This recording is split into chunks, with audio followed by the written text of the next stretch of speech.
Y ahora, un mensaje de bendición con el pastor Víctor Manuel Buitrago. Gracias por estar aquí con nosotros. Vamos a comenzar leyendo la segunda carta de Pablo a los Tesalonicenses en el capítulo 2 y vamos a leer inicialmente del versículo 1 al versículo 2. Pero con respecto a la venida de nuestro Señor Jesucristo y nuestra reunión con Él, os rogamos, hermanos, que no os dejéis mover fácilmente de vuestro modo de pensar, ni os conturbéis ni por espíritu, ni por palabra, ni por carta como si fuera nuestra, en el sentido de que el día del Señor está cerca.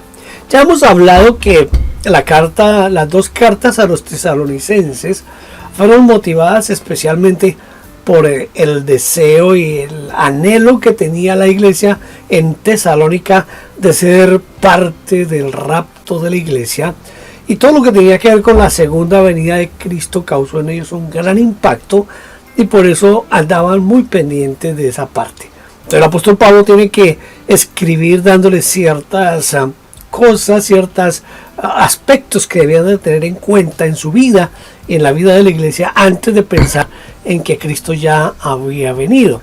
Entonces aquí en estos primeros dos versículos el apóstol Pablo muestra que le importaba mucho la manera de pensar de la iglesia. A veces pensamos que sería mejor que cada quien piense como quiera, ¿verdad? Pero el apóstol Pablo está muy interesado en saber qué es lo que la iglesia piensa, porque los pensamientos son los que mueven nuestras emociones y son los que hacen brotar nuestros deseos, y desde luego son los que después nos llevan a nosotros a la acción, al hacer, a lo que sería la parte motriz, especialmente lo que tiene que ver con la voluntad. Esto podría también, de acuerdo a lo que pensamos, podemos llegar a pensamientos depresivos, y sin duda para muchos la venida de Cristo, el rapto de la iglesia, a algunos les causa miedos, temores. Debiera ser al contrario, debiera ser que gracias a Dios que Cristo viene por nosotros. Pero hay algo raro entre los cristianos, y es que todos queremos ir al cielo, pero ninguno se quiere morir. Entonces, para ir al cielo toca morirse. Por lo menos es lo que creo yo que tiene que suceder. Pero también estará el rapto de la iglesia. Tenemos que estar dispuestos, ya sea que nos muramos o sea que Cristo venga, a estar listos a irnos con Él. El apóstol dice aquí que no nos dejemos conturbar. ¿Qué significa la palabra conturbar? La palabra conturbar significa perturbar, intranquilizar, inquietar, alterar. En el griego, esta palabra, al traducirlo un poco más literalmente, lo que significa es asustar, alarmar. Aquí Pablo menciona tres fuerzas que pueden movernos a nosotros a cambiar el pensamiento de la iglesia. ¿Cuáles son estas tres fuerzas? ¿Y cuál era la idea final que estaba combatiendo el apóstol Pablo en esto?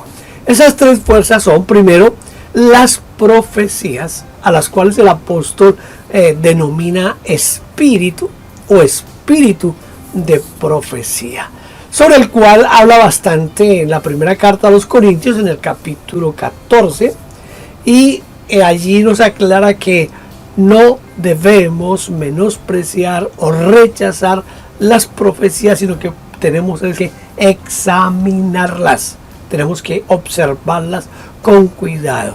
Existen profecías que son profecías genuinas, que provienen del Espíritu Santo, que provienen de Dios, pero también se filtran a veces espíritus raros por ahí de la profecía, con la finalidad, con el deseo último de engañarnos. Entonces, cuando escuchemos una profecía, lo que el apóstol Pablo nos anima en la carta a los Corintios es: examínenla, examínenla. ¿Cómo examinamos una profecía? Inicialmente tenemos que examinarla a la luz de la Biblia, a la luz de la palabra de Dios. En segundo lugar, hay una fuerza que es la fuerza que avanzó sobre la iglesia y fue la palabra. Es decir, alguna predicación, alguna enseñanza, algún comentario de alguien que se consideraba iluminado. Entonces, el rumor sobre el fin del mundo corrió por la iglesia y alborotó a los hermanos. Yo en mi experiencia cristiana y de pastorado, he experimentado, no le puedo decir si 1 o 10 o 20 veces, pero son muchas veces esas profecías de que va a suceder esto, va a suceder lo otro, que va a venir esta catástrofe, que va a venir esta otra, y la verdad, la mayoría de esas profecías no se han cumplido. Por ejemplo, en mi ciudad, en Bogotá, apareció una profecía por allá por los años 50 de un sacerdote católico que se llamaba el padre Margallo, y él dijo que Bogotá iba a ser destruida por un terremoto. Luego, con el tiempo, dentro de la iglesia cristiana, dentro de la iglesia protestante, especialmente la iglesia de tendencia pentecostal, comenzaron a levantarse también profecías de que Bogotá iba a ser destruida por un terremoto.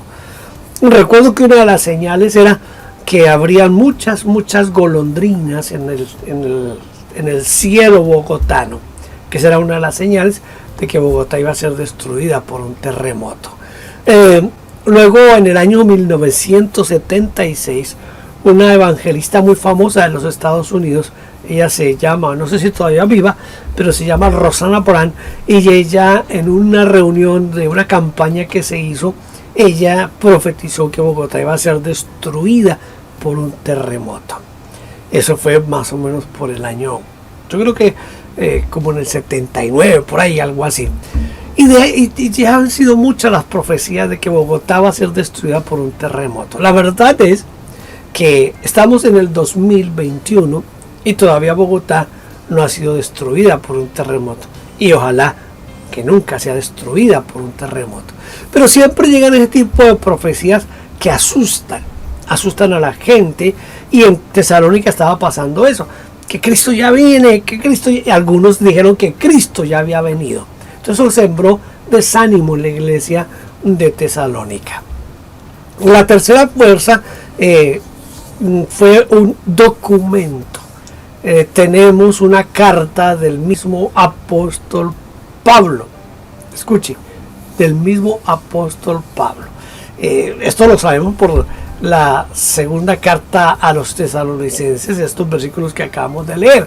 Pero con respecto a la venida de nuestro Señor Jesucristo y nuestra reunión con Él, os rogamos, hermanos, que no os dejéis mover fácilmente de vuestro modo de pensar, ni os conturbéis ni por espíritu, ni por palabra, ni por carta, como si fuera nuestra. Entonces, ya estaban circulando cartas apócrifas que se le atribuían al apóstol Pablo, en las cuales estaba diciendo que Cristo ya había venido. Versículos 3 y 4 dice: nadie os engañe en ninguna manera, porque no vendrá sin que antes venga la apostasía y se manifieste el hombre de pecado. Entonces aquí viene el apóstol Pablo. Hay que hacer la diferencia en 2 Tesalonicenses 2, cómo Pablo da un salto entre el versículo 2 y el versículo 3. Pablo da un salto del rapto a la segunda venida, y hay que tener bien en claro esta parte.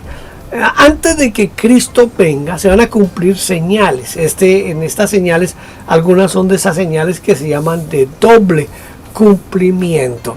La primera evidencia o la primera señal que será inminente será la apostasía de muchos, de esos muchos que se llaman cristianos, y yo creo que eso ya está sucediendo, porque usted sabe, usted puede mirar en el canal de YouTube, en las redes sociales, los grandes apóstoles modernos, la gran mayoría yo creo que el 99% de los apóstoles modernos, ellos dicen que no hay rapto, que no hay segunda venida, que ya estamos viviendo en el reino de Dios. Entonces, como son hombres muy populares y tienen una buena cantidad de seguidores, están engañando a muchos al decir este tipo de cosas. Pero Pablo también dice que aparte de la apostasía, porque la apostasía es algo bien serio. ¿Qué es en sí la apostasía? La apostasía significa rebelión, revuelta.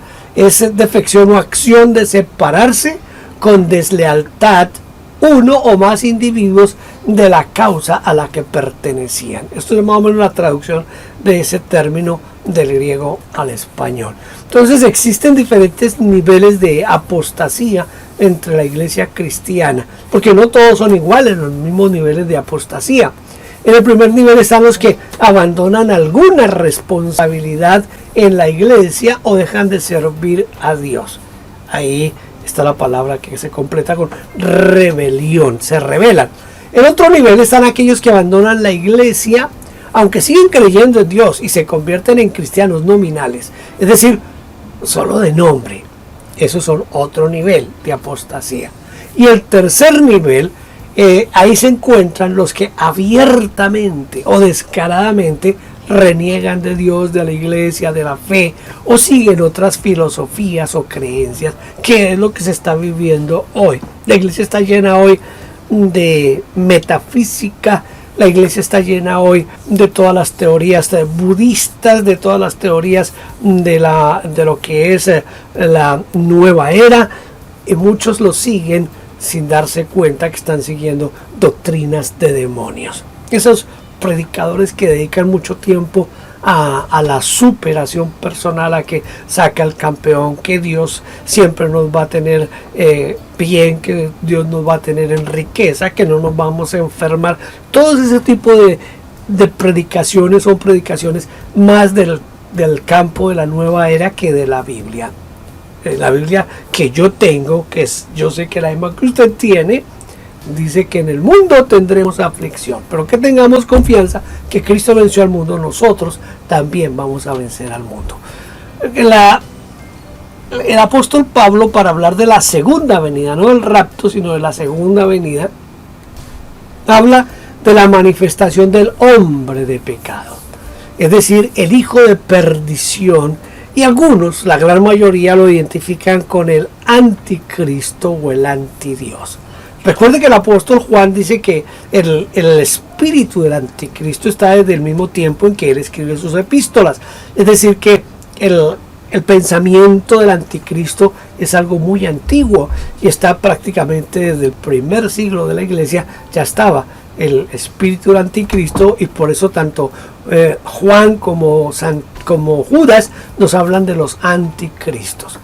Pero ¿cuáles son las características de este hombre de pecado? Primero, se opone y se levanta a todo lo que se llame Dios, es decir, que promocionará un ateísmo militante. En segundo lugar, se opone a todo objeto de culto, es decir, se opone a los templos, a los símbolos cristianos, a los lugares cristianos. Y tercero, se sienta en el templo de Dios. Como el templo de Jerusalén todavía no existe, entonces algunos suponen que tendrá dominio sobre la institución cristiana, es decir, el templo espiritual, o para cuando se construya el templo en la santa ciudad de Jerusalén.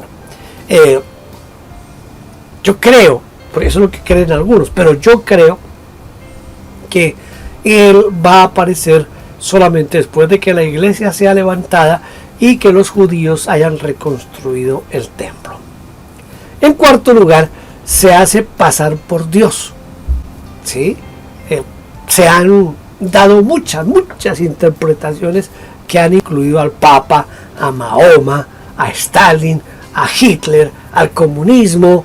Pero sabe, ninguna de estas teorías tiene un verdadero fundamento en la palabra de Dios, en la Biblia.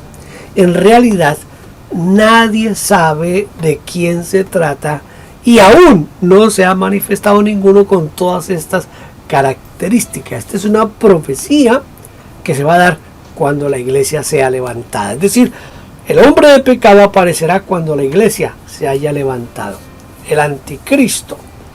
En la versículos 5 al 7 leemos: ¿no os acordáis que cuando yo estaba todavía con vosotros os decía esto? Y ahora vosotros sabéis lo que lo detiene, a fin de que a su debido tiempo se manifieste, porque ya está en acción el misterio de la iniquidad, solo que hay quien al presente lo detiene hasta que él a su vez se ha quitado de en medio. Aquí vienen 10.000 interpretaciones de qué es lo que lo detiene y qué es lo que va a ser quitado para que el anticristo se manifieste de verdad. Iniquidad significa una maldad grande, una injusticia. La palabra en el griego significa maldad, desobediencia o pecado. Por eso el hombre de pecado es la personificación de la maldad convertida en persona. Y misterio de iniquidad quiere decir el poder secreto de la maldad. Ahora, ¿quién es el que está deteniendo la iniquidad y hasta cuándo? Entonces aquí es donde yo digo que vienen varias interpretaciones. ¿Quién lo está frenando? ¿Quién es el que va a ser quitado de en medio para que el anticristo o el hombre de pecado se manifieste? Mire, algunos creen que es la iglesia. Entonces, ¿por qué la iglesia? Porque la iglesia es la sal de la tierra y la iglesia es la que está guardando en este momento la moral, la ética, es la que mantiene ese balance entre el mal y el bien. Entonces es la iglesia. Entonces cuando la iglesia desaparezca, ya no hay nadie quien detenga el desarrollo completo de la maldad. Entonces por eso algunos piensan que es la iglesia. Otros piensan que es el Espíritu Santo.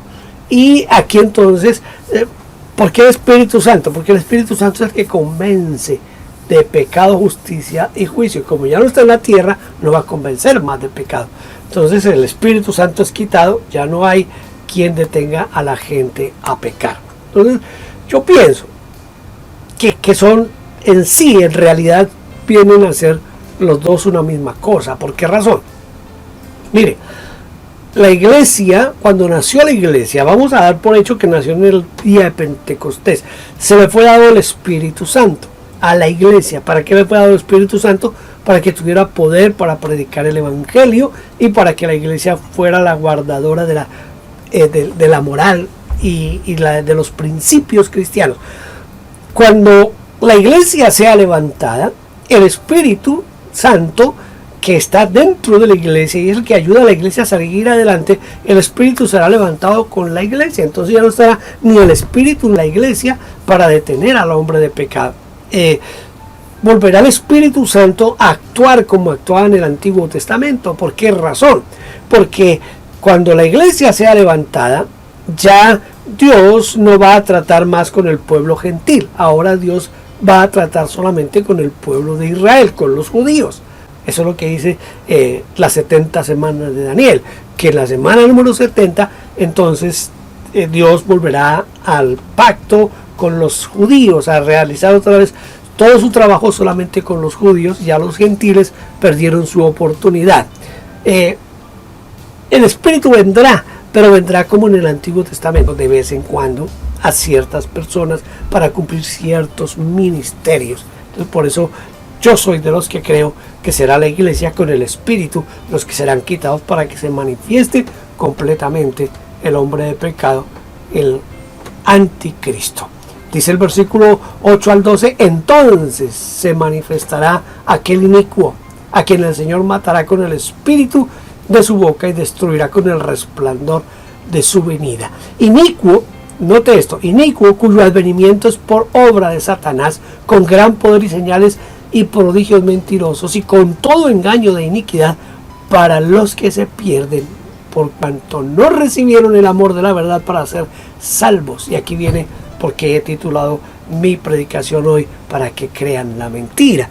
Dice, por eso Dios les envía un poder engañoso para que crean la mentira, a fin de que sean condenados todos los que no creyeron a la verdad, sino que se complacieron en la injusticia.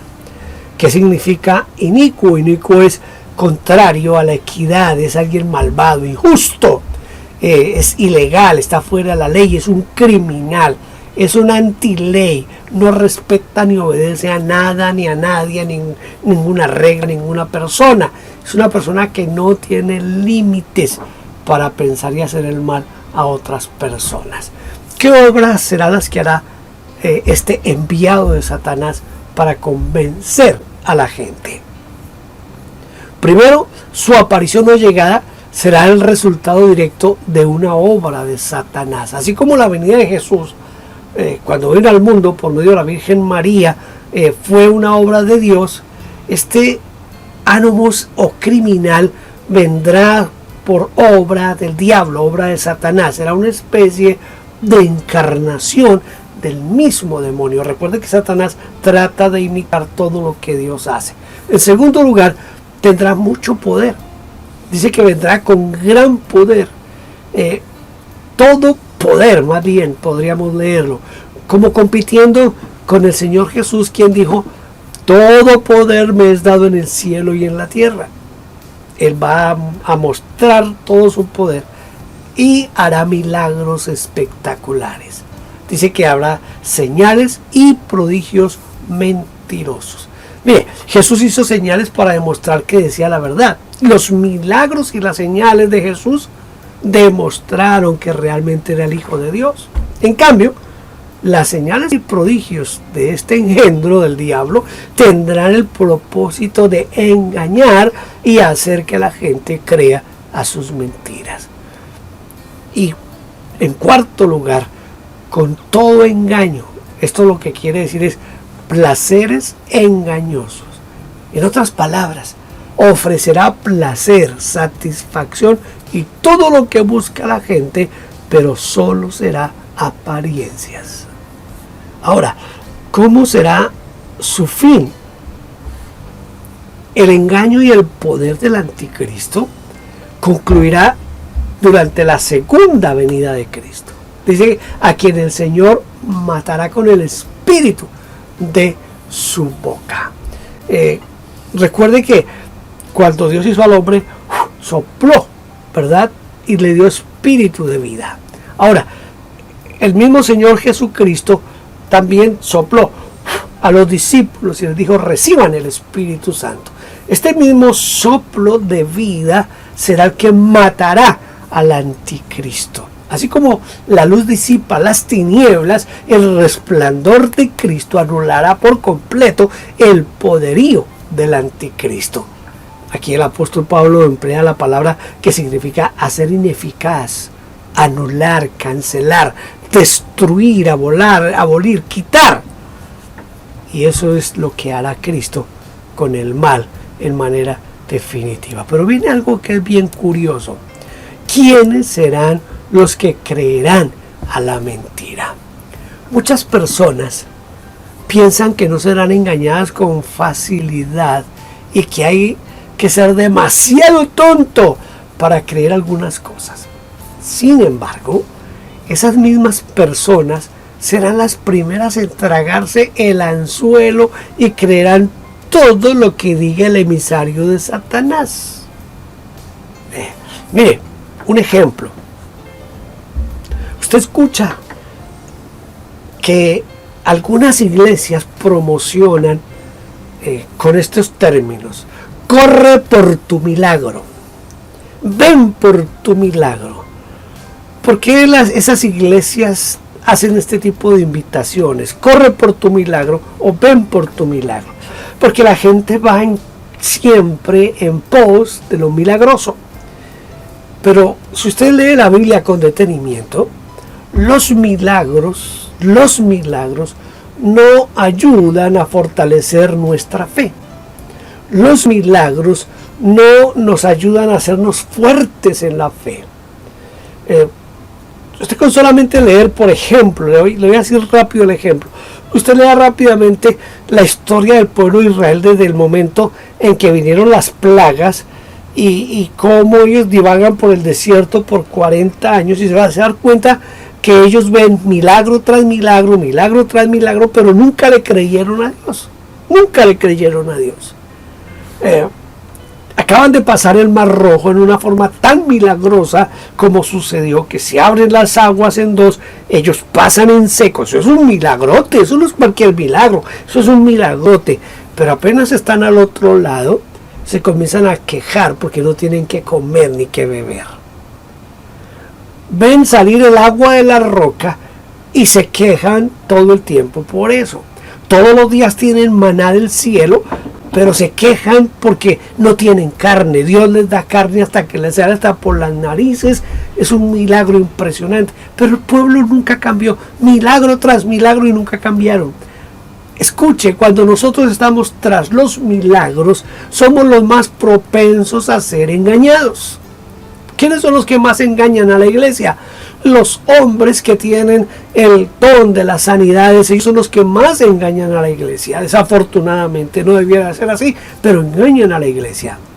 Satanás se va a posesionar de un individuo que se llama el anticristo, va a hacer milagros, señales, y muchos van a creer. Pero ¿sabe? Creo que a mí más me mueve de este texto, y que algunos no lo han comprendido completamente, es que Dios dice que fue Dios quien mandó ese poder engañoso para que crean a la mentira y no se salven. Y no se salven. Cuando usted tiene un corazón duro, que usted no quiere adorar a Dios por lo que Dios es, sino que usted es de los que sigue a Dios por lo que Dios le representa, entonces usted es una persona que no cree realmente en Dios, y por eso usted es fácil de ser engañado, y Dios lo saca a usted por medio de ese tipo de cosas. Mire, la pandemia que hemos vivido ha depurado las iglesias. Las ha depurado de una forma que yo estoy sorprendido y asustado. Hay muchas iglesias que tuvieron que cerrarse, unas por falta de creyentes, otras por falta de economía, pero se han cerrado muchas iglesias, y se han cerrado porque con esta pandemia muchos pelaron el cobre. ¿Qué es pelar el cobre? Es mostrar nuestra verdadera realidad. Y muchos estaban asistiendo a la iglesia por el grupo musical, por las luces, por lo que sucedía, por el show que se mostraba en el culto. Pero como con la pandemia nos tocó recurrir a las redes sociales, ya en las redes sociales se acabaron las luces, se acabaron los shows. Entonces la gente al principio vieron como una novedad esto de hacer el culto a través de las redes sociales, pero eso no duró ni siquiera meses, y la gente dejó de ver los cultos a través de los medios de comunicación que usamos, las redes sociales. ¿Por qué? Porque no eran auténticos cristianos, no amaban a Dios por lo que Dios es, sino amaban a Dios por lo que Dios les representaba. ¿Se acuerda de el milagro allá en el Evangelio de Juan, cuando el Señor alimenta a la multitud y se va después a orar al monte, y el pueblo fue a esperarlo en el otro pueblo, en la otra ciudad donde Jesús iba a llegar, y Jesús les dijo claramente: ustedes no me siguen a mí por lo que yo soy, ustedes me siguen a mí por lo que yo les represento. Mi mamá utilizaría estas palabras: ustedes me siguen a mí porque les di de tragar, les di de comer, no me siguen por otra razón. Mientras yo les represente algo, ustedes me van a seguir. Pero cuando yo deje de representarles algo, se van a olvidar de mí. ¿No es eso lo que ha pasado con la mayoría de cristianos en esta pandemia? Yo creo que eso es lo que ha pasado. Esos que abandonaron a la iglesia, que dejaron de ofrendar, de diezmar, de asistir a los cultos en las redes sociales, que rompieron toda comunicación con los hermanos de la iglesia, eran los que amaban a Dios por lo que Dios les representaba, no por lo que Dios es. Y tenemos que amar a Dios por lo que Dios es. Por eso el Señor dice que les va a mandar un poder engañoso para que crean a la mentira. ¿Les gustan los milagros? Ustedes no me quieren a mí, quieren los milagros. Entonces les mando a Satanás, y Satanás va a hacer milagros y van a correr detrás de él. Es terrible esto, ¿verdad? Pero es lo que dice aquí el apóstol Pablo. Dios les envía un espíritu engañoso para que crean a la mentira, porque no quisieron creer a la verdad. Es terrible, triste esto. El peligro más grande para los cristianos es la apostasía, la rebelión, contra lo cual nosotros debemos estar preparados para contrarrestar este mal. Pero déjeme decirle algo: no es tomando cursos de teología, no es tomando cursos de doctrinas, es encontrándonos en una forma personal con nuestro Dios, viviendo a Dios en realidad, en verdad, viviéndolo en nuestra vida, sintiéndolo en nuestro interior. Si no lo vivimos, si no lo sentimos en nuestro interior, no tenemos una relación con Él y no somos más que religiosos, mentirosos, hipócritas y engañadores, y por eso vamos a ser engañados. Pero si usted tiene una relación auténtica con Dios, donde usted está dispuesto a darlo todo por el Señor, usted es una persona que realmente ama a Dios por lo que Dios es, no por lo que le representa. Por eso cuando uno ama a Dios por lo que Dios es, no importa si estamos en pobreza, no importa si estamos enfermos, no importa si estamos en crisis, sabemos que por sobre la pobreza, por sobre la enfermedad, por sobre la crisis está Dios para ayudarnos y bendecirnos, porque somos sus hijos. Le amamos a Él por lo que Él es, no por lo que Él nos representa. Espero, hermano, que usted medite en esto. ¿Por qué ama usted a Dios? ¿Por qué está usted, por ejemplo, en este momento en nuestra reunión por la red social de YouTube, de Facebook, donde usted nos esté viendo? ¿Por qué está ahí usted? ¿Porque usted ama a Dios? ¿Porque usted dice, yo tengo que tener comunión con Dios a través de la iglesia y si no hay otro medio, sino este, voy a hacerlo? ¿O qué es lo que lo está moviendo? No puedo hablar a los que no nos están viendo porque ellos cortaron hace rato toda relación con la iglesia. ¿Sabe por qué? Dice el apóstol Juan, porque no eran de nosotros. No eran de nosotros. Es decir, no pertenecieron nunca a la iglesia. Ojalá que Dios nos ayude a mantenernos fieles a Él, independiente de las circunstancias que nos rodean. Padre, yo te doy gracias en este momento, porque tu palabra es verdad. Y yo espero que tu Espíritu Santo utilice esta predicación, este mensaje, para que seamos movidos a amarte, Señor, por lo que tú eres. Te ruego por lo que están viendo en este momento esta predicación. Tócalos con el poder tuyo, Señor. Tócalos, te lo ruego en el nombre de Jesús. Gracias, Padre. Te bendigo en el nombre de Cristo Jesús. Amén. Amén. Hermanos, Dios les bendiga. Qué pena que tuvimos que hacer la predicación pregrabada, pero espero que sea de bendición para su vida. Gracias por vernos. Déjenos su huella suscribiéndose y comentando. No olvide campanita y compartir. Dios la bendiga.